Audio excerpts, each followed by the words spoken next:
Selamat pagi, salam sejahtera bagi kita sekalian. Puji Tuhan, Bapak Ibu Saudara dikasihi Tuhan Yesus Kristus. Saya tentu mengucap syukur kepada Tuhan Yesus dan berterima kasih kepada Bapak Ibu Gembala di sini yang sudah memberikan kesempatan pelayanan bagi saya dan juga bagi suami. Dan Bapak Ibu, sebenarnya bukan hal yang biasa ketika pelayanan kami isi, undangan pelayanan itu kami isi dalam waktu yang singkat. Tetapi ini baru tahun ini ya Ibu Gembala. Jadi undangan pelayanan masuknya baru beberapa bulan, kemudian kami boleh datang ke sini. Bukan untuk apa Bapak Ibu, sistem pelayanan kami, undangan masuk dicatat kemudian diurutkan. Nah kebetulan kami akan bersyukur dalam pengucapan syukur di Lamongan bersama dengan orang tua. Jadi saya putuskan untuk mengisi pelayanan yang dekat-dekat. Ya, jadi tempat ini, puji Tuhan. Ibu Gembala sudah pernah ada dalam persekutuan doa sepanjang malam bersama ministry kami. Ya, jadi sebenarnya sudah menjadi bahagian keluarga karena sama-sama dalam pelayanan. Bapak Ibu, sebelum saya masuk dalam kebenaran firman Tuhan, saya ingin sedikit bersaksi Bapak Ibu. Bukan hal yang biasa saya bersaksi, tapi tidak mengapa. Saya sebenarnya sudah memutuskan bahwa ketika kami pelayanan di pulau, di 4 pulau waktu yang lalu, 4 pulau itu kami datangi gereja. Ada 2 gereja GPDI yang sudah mengundang dan 2 yang memang kami hubungin supaya di pulau itu kami bisa melayani, dan saya yang membawa kebenaran firman Tuhan. Ketika itu saya diskusi dengan teman-teman gembala. Ini sudah 4 jatah pelayanan yang setiap minggu harus saya isi. Jadi ini berarti jatah 4 minggu. Dan 4, kalau kami saya dengan suami begini, suami akan mengisi undangan yang kedua, saya yang melanjutkan undangan-undangan yang sudah tercatat. Jadi suami isi di minggu pertama, saya yang melanjutkan di minggu kedua sampai minggu terakhir. Jadi saya pikir sudah 4. Dan saya lihat tadi di kalender, iya pas sudah 4. Tapi yang saya putuskan bahwa Agustus itu nanti isi pelayanan ketika kami akan mission trip ke Pulau Gangga dan sekitarnya. Dan beberapa hari yang lalu Bapak Ibu, saya merasa ada sesuatu yang kurang. Saya merasa ada sesuatu yang mengejar-ngejar. Jadi ada apa ya? Tidak tenang, namanya sejahtera hilang seperti itu. Makanya saya bilang, Tuhan, kayaknya harus mengisi pelayanan ini. Makanya saya hubungi teman di dalam PTF. PTF itu Prasetyo Torangan Families, ministry kami yang Tuhan percayakan untuk menghubungi Ibu Gembala di sini. Jadi seperti itu Bapak Ibu. Dan kesaksian yang kedua, beberapa hari yang lalu, hari Jumat, saya ada sedikit konflik dengan suami. Ya biasa ya, suami istri Bapak Ibu. Bukan hal yang besar, tapi begitulah, iblis selalu ada celah. Akhirnya kita berargue ya, jadi kita adu pendapat saudara. Dan di titik itu saya merasa saya benar. Jadi saya, walaupun suami bilang ya sudah minta maaf, tapi dalam hati masih tersimpan kekecewaan. Ya saudara, saya bilang sama Tuhan hari Jumat malam, saya bilang, besok saya mau bilang ke teman saya yang ada di PTF untuk hubungi Ibu Gembala, saya mau batalkan dulu pelayanan, padahal saya tidak pernah membatalkan Bapak Ibu. Di titik itu dikuasai oleh kekecewaan, saudara, yang dibesar-besarkan oleh iblis. Celah itu iblis masuk, saudara. Sepanjang malam saya tidak bisa istirahat, padahal hari Sabtu ada pelayanan ya, walaupun memang saya tidak melayani khotbah kalau KKR jalanan, tapi saya yang menjadi koordinator, jadi saya harus saya pikir ya sudah seperti biasa saja. Tapi kalau untuk hari Minggu saya batalkan dulu. Jam berganti jam sampai kira-kira jam 3, jam 4 pagi saya tidak bisa tidur. Saya bergumul, makanya saya senang dengan lagu tadi. Firman-Mu dasar hidupku yang berdaulat. Firman Tuhan yang pernah saya dengar, yang pernah saya sampaikan itu akhirnya berdaulat dalam hati saya. Kalau saya tidak bertindak, saudara, tidak akan selesai. Ya, saya hubungi di jam 2:30 anak saya bilang, Mama kayaknya tidak siap dan tidak layak karena ada kepahitan, ada sakit hati. Jadi saya tidak mau berdiri di mimbar ini kalau ada sesuatu yang masih belum selesai. Nah, belum selesai itu ketika apa? Bukan ketika suami saya bilang, ya sudah, maafkan ya, sudah maksudnya kita sudah bersih tegang. Bukan selesai di situ, Bapak Ibu. Tetapi ketika saya merasa bahwa saya perlu untuk juga meminta maaf. Ya, ketika saya dalam titik itu saya putuskan, ya benar Tuhan, kita bukan hanya saja memberi maaf, tetapi kita juga perlu untuk meminta maaf. Nah, saat itu Tuhan yang menguatkan saya, firman Tuhan yang meneguhkan saya. Saya peluk suami saya yang sudah tidur duluan, saya bisikan sama dia, yang ada minta maaf. Saat saya ucapkan kata-kata itu, langsung plong Bapak Ibu, langsung sejahtera. Saya bilang, oh ya, so boleh ini mau khotbah. Kalau belum selesai, saudara, kalau masih ada dosa yang engkau simpan, jangan coba-coba engkau ada di mimbar ini tanpa engkau selesaikan. Benar, saudara? Amin. Haleluya. Saya ingat waktu dulu masih kecil-kecil, kalau pelayanan itu mesti orang gembala dulu bilang mesti ambil doa puasa.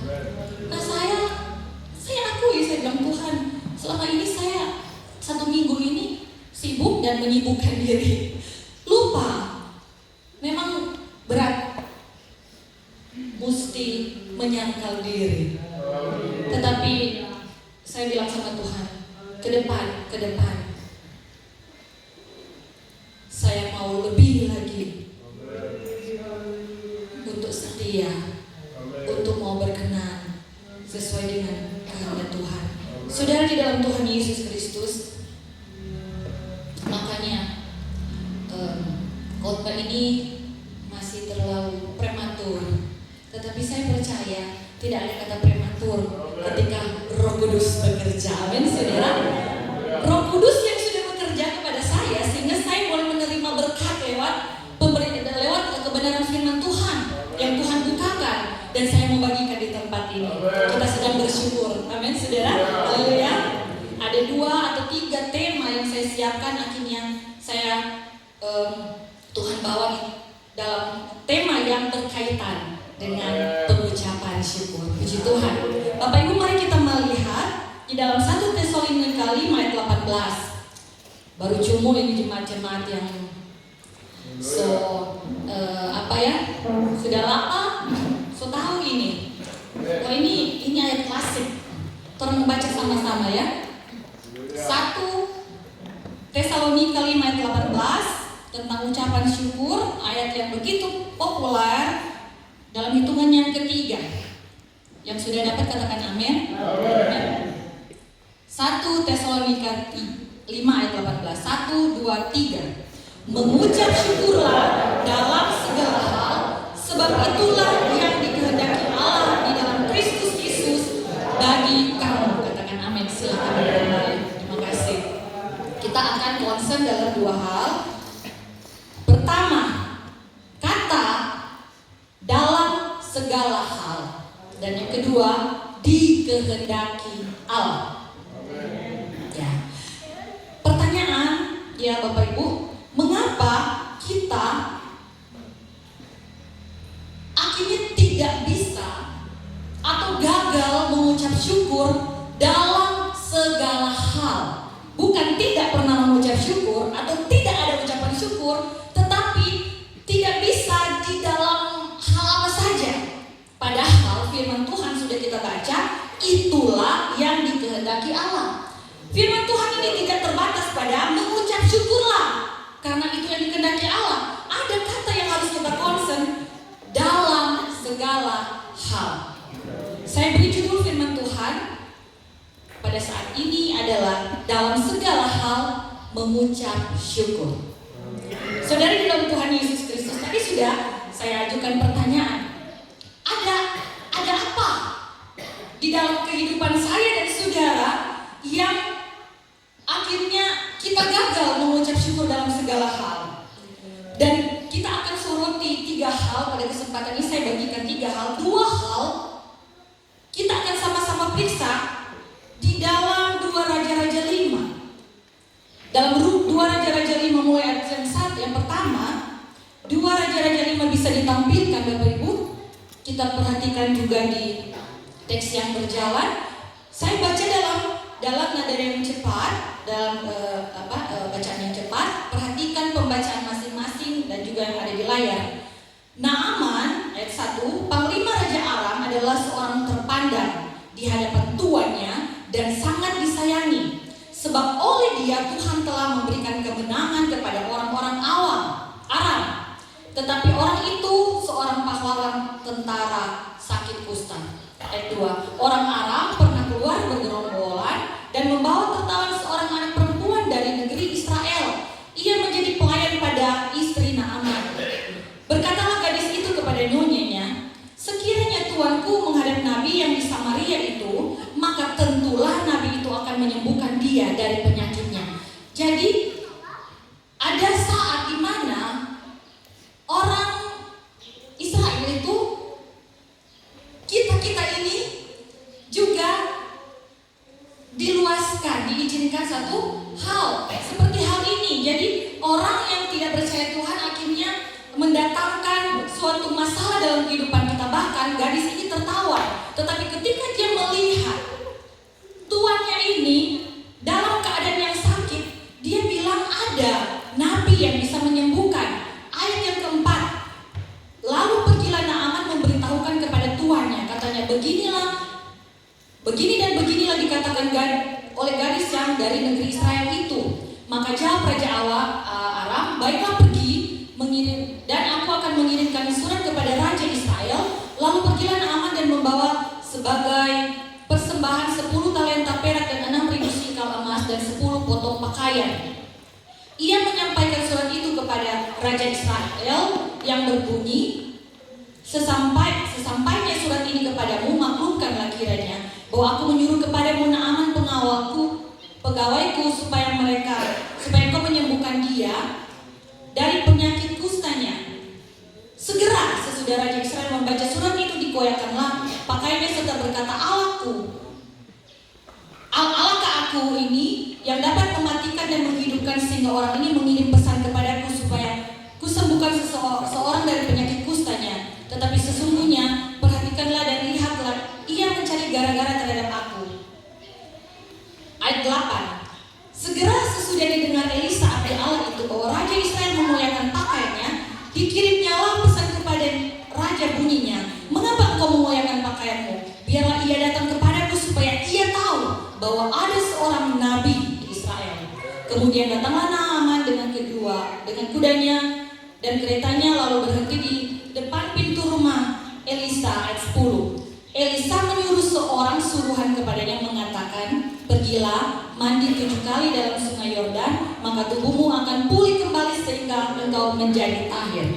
Ini cerita anak sekolah minggu. Kalau sampai di sini saja saudara, kita juga bisa melihat bahwa Elia tidak datang untuk menghampiri Naaman, tetapi hanya memberikan pesan. Nah, apa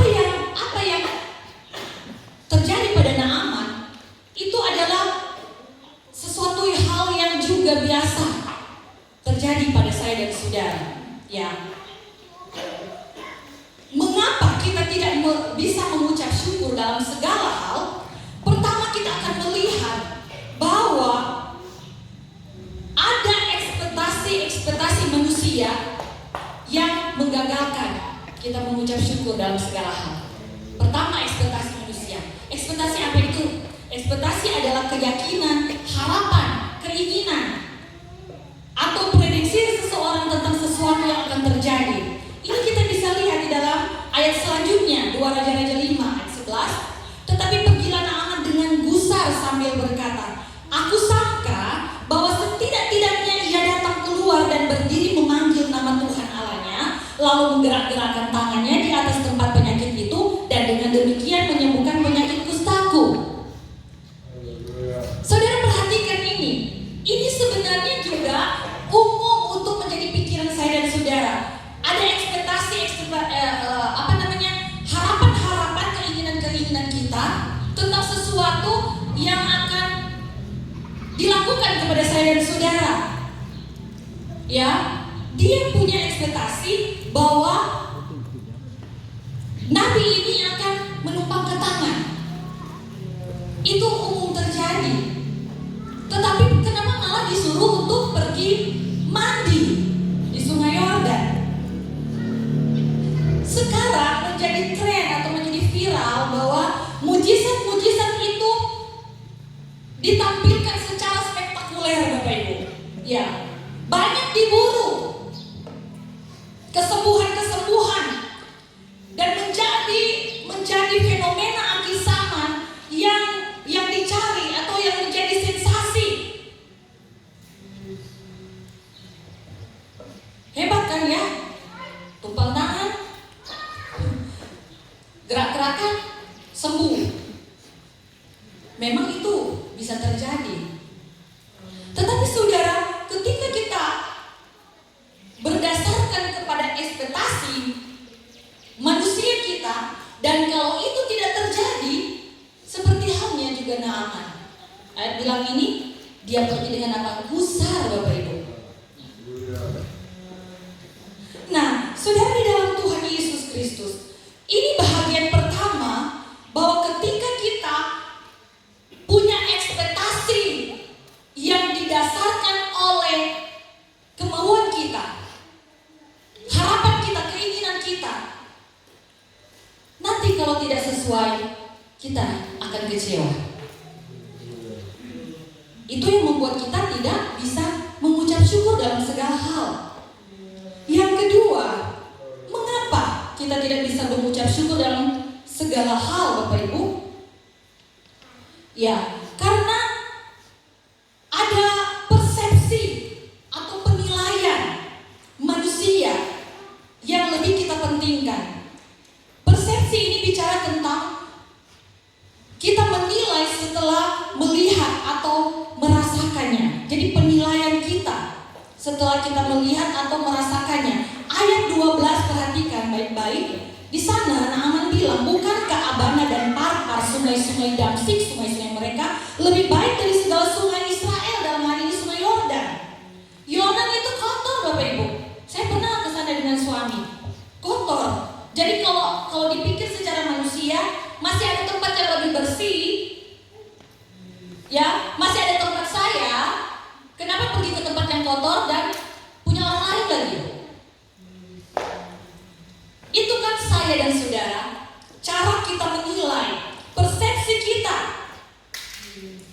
Dan apa yang terjadi? Berpalinglah ia dan pergi dengan panas hati. Tadi dia gusar, sekarang dia panas hati. Bagaimana kalau orang itu gusar dan panas hati? Tidak akan pernah bisa bersyukur, saudara. Amin. Haleluya.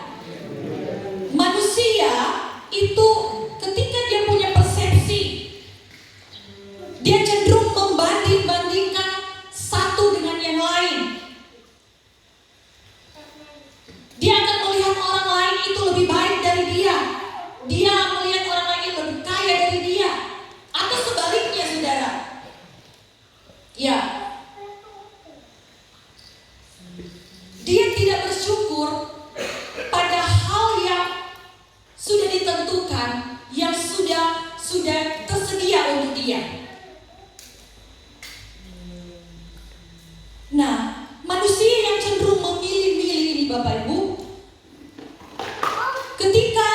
disiapkan atau yang disediakan ini bukan menjadi pilihannya, dia akan apa saudara? Menilai hal itu sebagai sesuatu yang tidak sesuai. Jadi tidak mengucap syukur. Saudara, di dalam Tuhan Yesus Kristus, seperti halnya tadi saudara, ketika bicara tentang ekspektasi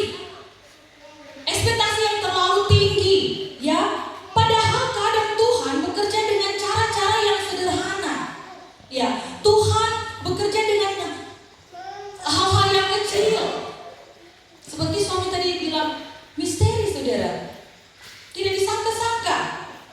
Kita menginginkan atraksi yang spektakuler, padahal Tuhan mau atau sedang melakukan hal-hal yang sepele, di mana Tuhan bisa bekerja lewat hal itu.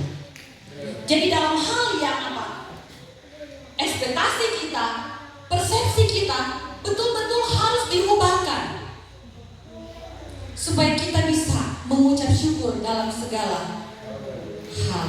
Saudara, di dalam Tuhan bersyukur juga karena akhirnya di ayat 12, maaf di ayat 13 tadi sudah ayat 12, pegawai-pegawai datang mendekat, ya, dan akhirnya bilang sama Naaman begini, Bapak, seandainya Nabi itu menyuruh perkara yang sukar kepadamu, bukankah Bapak akan melakukannya?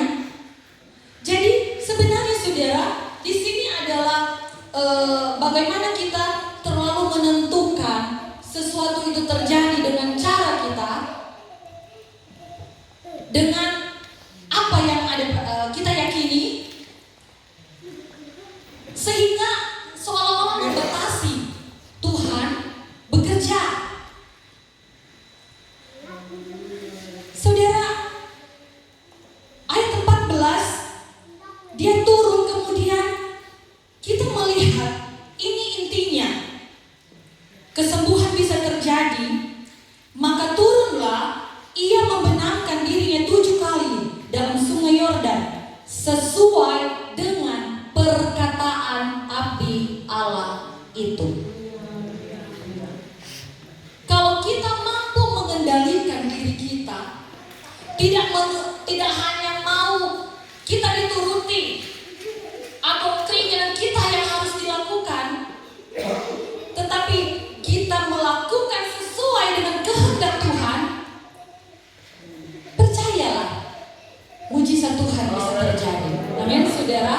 Haleluya. Beri perhatian kepada kata ini, sesuai dengan perkataan abdi Allah itu. Artinya apa? Jadi Naaman melakukan itu, dia ingat apa yang dikatakan oleh Nabi dan apa yang terjadi.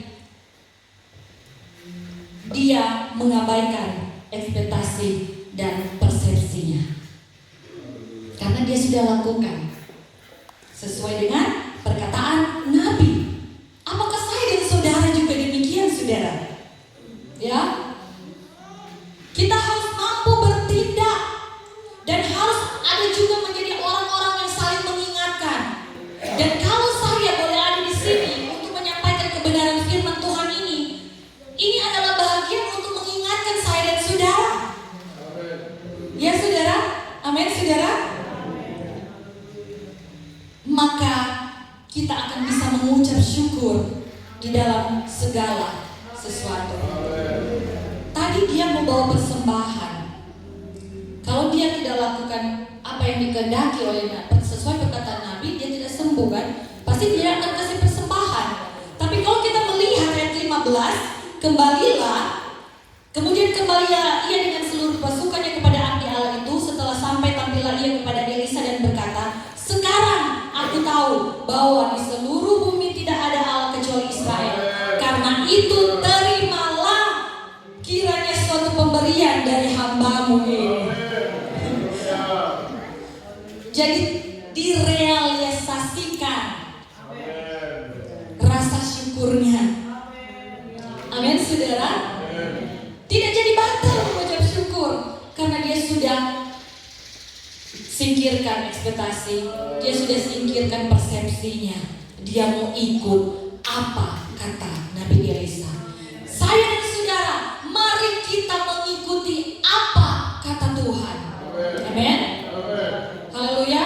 Biar sudah ada niat untuk bersyukur, mau berkorban, merealisasikan ucapan syukur, saudara. Tetapi kalau kita tidak sesuai dengan apa yang dikatakan Tuhan, pasti ada batalnya di situ. Karena apa? Gusar, panas hati, nyata iko mau. Tapi kita belajar dalam hal ini ya saudara. Itu dua hal yang pertama. Dan hal yang ketiga, mengapa kita tidak bisa mengucap syukur dalam segala hal, padahal itulah yang dikehendaki Allah. Karena kita minta adalah jawaban doa. Bingung kan ya? Tapi mungkin terus terbiasa dengan lagu tak selalu Tuhan menjawab doa. Nah saudara, saya ingin bawa kita pada pembacaan yang lain juga, hanya beberapa ayat, ada 3 ayat.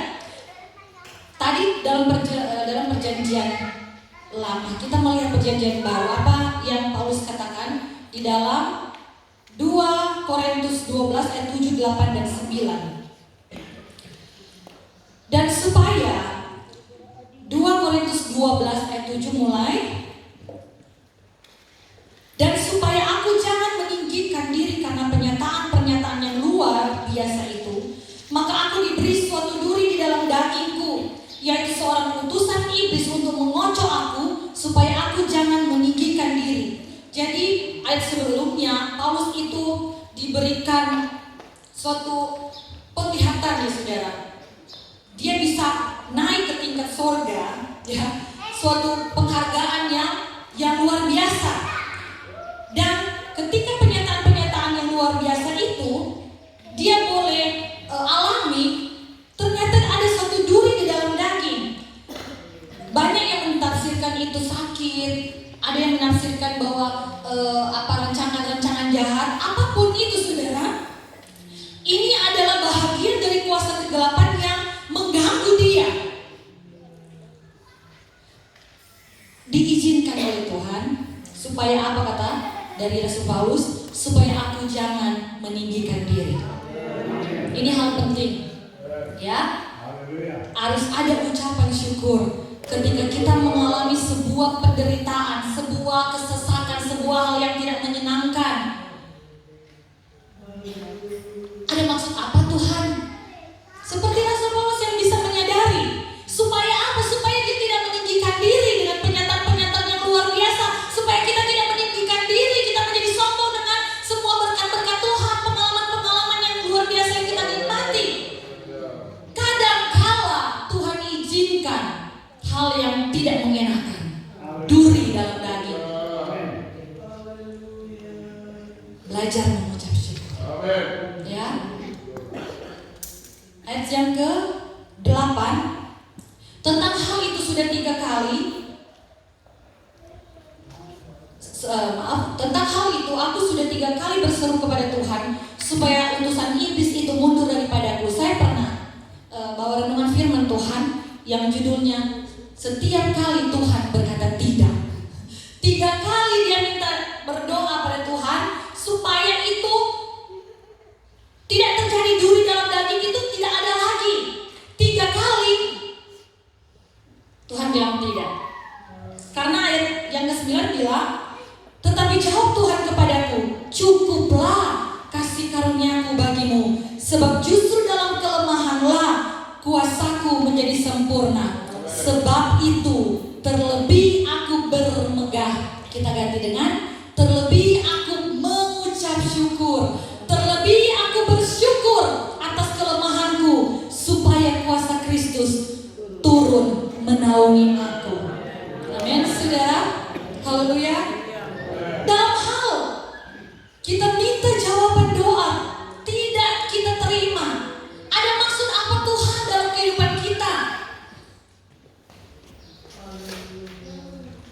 Ketika kita sadari itu luar biasa saudara, kita akan mampu mengucap syukur pada Tuhan walaupun tidak sesuai dengan doa kita. Saudari, di dalam Kristus. Hal ini yang pernah saya alami. Saya sakit di pandemi. Saya punya suami dokter ahli, anak-anak didiknya sudah jadi dokter ahli di bidang-bidang yang lain. Saya dikonsulkan, pokoknya suami bilang kurang dokter anak dengan dokter dokter patologi forensik yang dokter kamar mayat katanya yang tidak kami hubungi untuk masalah penyakit saya. Ada kalanya orang itu diizinkan Tuhan mengalami pergumulan untuk supaya dia belajar menjadi kuat. Di dalam kelemahan Tuhan izinkan sebuah masalah untuk dia belajar menjadi kuat. Tetapi dalam hal ini, di dalam kekuatan saya, di dalam kondisi kami yang di dalam lingkungan kedokteran, sampai saat ini sakit saya nggak tahu diagnosanya apa. Padahal ini kekuatan kami, lingkungan kami. Supaya apa? Supaya saya juga tahu diri. Amin ya saudara. Ada kalanya Tuhan menguji kita di dalam kelemahan kita, di dalam ketidakmampuan kita, keterbatasan kita, supaya kita menjadi mampu, menjadi kuat, menjadi bisa survive. Tetapi ada kalanya di dalam kekuatan kita, di dalam kemampuan kita, Tuhan juga izinkan kita diuji supaya kita tidak jadi tinggi hati. Saudara, di dalam Tuhan Yesus Kristus, ketika itu saya sempat bilang sama suami begini, saking bergumulnya ya saudara, Tuhan kok tidak ini ya, tidak ditemukan ini sakit apa. Kalau sudah ditemukan sakitnya, tentu kan ada pengobatan yang lebih terarah. Kok tidak ada diagnosis? Tuhan, saya tetap bergumul, saya setia, seperti suami bilang tadi ya, apalagi pas pandemi. Nah, saya bilang begini sama suami, apakah adik akan tetap setia kalau sudah disembuhkan? Ini yang ingin saya tekankan, poin penting ini. Ketika Tuhan bawa saya untuk mengucap syukur, semakin lama proses yang saya jalani, semakin saya menikmati kebersamaan dengan Tuhan, semakin saya membutuhkan Tuhan. Itu poin sebenarnya bagi kehidupan saya. Makanya saya bilang, Tuhan, kita takut Tuhan kalau pengalaman yang indah, yang intim dengan Tuhan akhirnya jadi hilang ketika saya sembuh. Saudara, di dalam Tuhan Yesus Kristus, perhatikan ini. Tetap sakit, tetapi tambah setia. Tetap sakit, tetapi semakin dekat dengan Tuhan. Tidak bertambah materi, tetapi bertambah nilai-nilai kehidupan. Nilai kesabaran misalnya, amin saudara. Nilai kebijaksanaan, nilai kedewasaan. Amin.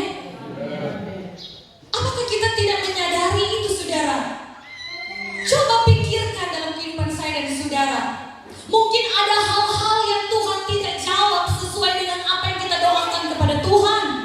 Tetapi ada nilai-nilai penting, nilai-nilai yang baik, yang bertambah, yang bertumbuh dalam kehidupan saya dan saudara. Yang seperti saya bilang tadi. Amin saudara. Dan kalau kita mengerti maksud Tuhan itu, seharusnya kita mengucap syukur. Haleluya. Walaupun tidak dijawab doa kita seperti apa yang kita doakan. Saudara, di dalam Tuhan memang manusiawi. Karena kadang kita lupa bersyukur atas kemudahan. Kita lupa bersyukur atas kesempatan.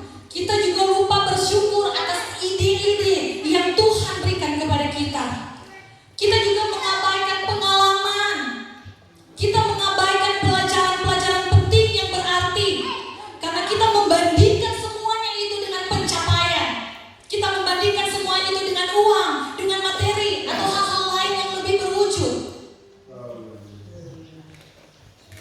pikirkan bagian ini Bapak Ibu. Mari sajari bagian ini. Berapa hari lalu saya butuh HP untuk pelayanan. Karena kadang-kala kalau disuruh mendadak kan, kalau kita bawa HP, nah kalau saya bawa ini kan mungkin saya bahas tiap kali ya Bapak Ibu. Itu juga dan juga mempermudah saya untuk menyiapkan pelayanannya. Saya butuh ada satu gadget. Kami tidak punya uang yang dalam genggaman yang banyak saudara, karena semuanya terspot-spot atau sudah sudah dibudget-budgetkan. Dan saudara, kesaksian saya ketika itu banyak kemudahan Tuhan yang Tuhan boleh lakukan. Kemudahan, potongan harga di dalam saat yang sulit untuk mendapatkan semua itu saudara. Datang orang yang tepat di waktu yang tepat. 2 orang yang bisa approve supaya syarat-syarat itu yang harusnya tidak sesuai syarat ya saudara bisa terpenuhi, supaya saya boleh menikmati potongan harga yang banyak. Saya kaget saudara. Baru dari situ saya bilang, oh ya, kadang kita lupa mengucap syukur dengan kemudahan-kemudahan yang sementara kita nikmati. Kita lupa mengucap syukur dari setiap kesempatan-kesempatan yang Tuhan boleh berikan, dan kita lupa mengucap syukur untuk setiap ide-ide yang Tuhan karuniakan bagi saya dan saudara. Karena apa saudara, waktu itu saya terpikirkan, oh supaya dapat ini, tambah lagi barang ini. Supaya plafonnya tercapai, diskonnya besar. Itu ide dari saya bilang, puji Tuhan, Tuhan ingatkan. Nah saudara, mari kita pikirkan hal ini. Dalam segala hal, belajarlah mengucap syukur. Amin saudara. Yang tidak bisa dilihat mata itu penting bagi saya dan saudara, supaya kita tidak ada alasan untuk tidak mengucap syukur. Amin. Kalau ditanya dalam kehidupan saya dan saudara, jam mengucap syukur, Moni? Wah, ada no. Sering mengucap syukur, iya no. Kalau lagi apa? Pas pengucapan syukur, pas ulang tahun, pas dapat kerja, pas hal-hal yang baik. Tapi bagaimana kalau kita mengucap syukur dalam keadaan sakit, dalam keadaan yang gagal, ya, dalam keadaan yang kehilangan, atau yang tadi, contoh tadi, mampukah kita mengucap syukur kalau kita nyana tadi kok mau? Itu hal sepele, hal sederhana, mas sering terjadi. Nyana mengucap syukur karena nggak tadi kok mau. Saudara di dalam Tuhan Yesus Kristus. Jadi bukan sekedar kita sering mengucap syukur atau ada ucapan syukur, tetapi kita dituntut dalam segala hal mengucap syukur. Firman Tuhan bilang, itulah dalam segala hal yang dikehendaki Tuhan. Dalam segala hal. Dalam hal yang tidak sesuai dengan keinginan kita, dalam hal yang tidak sesuai dengan penilaian kita, dalam hal yang tidak sesuai dengan kebutuhan kita masing-masing, pastikan kita menemukan alasan untuk selalu bersyukur dalam segala hal, karena selalu ada alasan untuk mengucap syukur. Ayat yang terakhir, Roma 8 ayat 28. Kita tahu sekarang. Kalau kita tahu sekarang, berarti kita mesti sadari sekarang. Amin. Ya, coba ingat-ingat, sadari itu. Hal-hal apa yang Tuhan buat bagi kita? Ya, walaupun itu tidak sesuai dengan ekspektasi, persepsi, keinginan doa kita, tetap saja firman Tuhan bilang bahwa Allah turut bekerja dalam segala sesuatu. Makanya